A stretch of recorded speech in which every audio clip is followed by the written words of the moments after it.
అందరికీ నమస్కారం అండి. ఇందాక గేట్ దగ్గర పిఆర్ఓస్ అందరూ నన్ను రౌండప్ చేశారు. ప్రభు గారు కానీ, శివమల్లలు కానీ, సురేష్ కొండేటి కానీ అందరూ, నువ్వు 1.5 month 2 months బ్యాక్ లేకపోతే 15 days బ్యాక్ సినిమా చూస్తావు కదా, లోపల ఆడియన్స్ ఉండరు, సౌండ్ సిస్టమ్ ఉండదు, ఒక చిన్న దీంట్లో చూస్తావు కదా, ఎలా జడ్జ్ చేస్తావు, ఎలా ఎవాల్యుయేట్ చేస్తావు మూవీస్ని అడిగారు. దానికి అందరికీ ఆన్సర్ ఒక్కటే.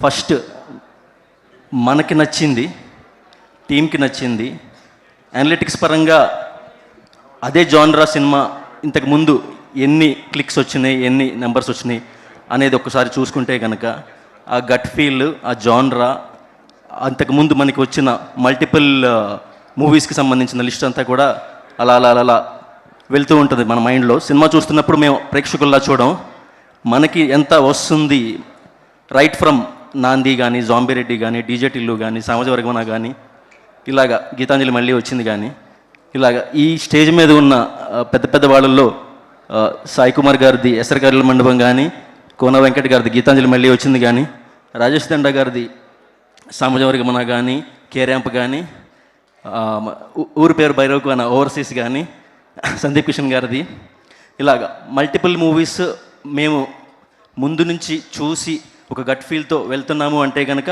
వీళ్ళందరి సహకారం లేకుండా చేయలేము.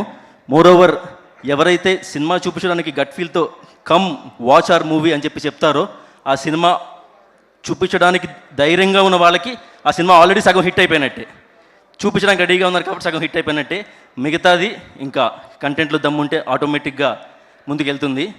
ఇప్పుడు నాకు ఇంతకుముందు కూడా చెప్పాను, సాయి కుమార్ గారు బ్లెస్సింగ్ ఇన్ డిస్గైజ్.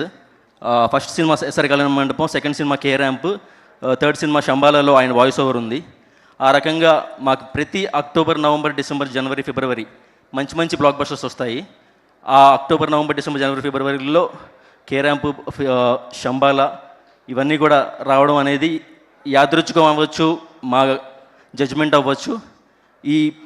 ఇట్లాంటి మంచి అవకాశాన్ని ఇచ్చినందుకు బోత్ ప్రొడ్యూసర్స్ ముందే చూపించడం కానీ, గట్ ఫీల్తో నన్ను పిలిపించి సాధారణంగా ఆహ్వానించి స్టేజ్ మీదకి థియేటర్లో సినిమా ఆడుతుండగా ఓటీటీ పర్సన్ని పైకి పిలిపించి స్టేజ్ మీదకి పిలిపించి మాట్లాడండి అని చెప్పడం కూడా వాళ్ళకున్న గట్ ఫీల్స్, సాయి గారికి ఉన్న గట్ ఫీల్స్, హీరోకి ఉన్న గట్ ఫీల్స్, రాజేష్ గారికి ఉన్న గట్ ఫీల్స్ చెప్తున్నాయి. కంటెంట్లో దమ్ముంటే కొన్ని నమ్మేయాలి డూడ్. Thank you.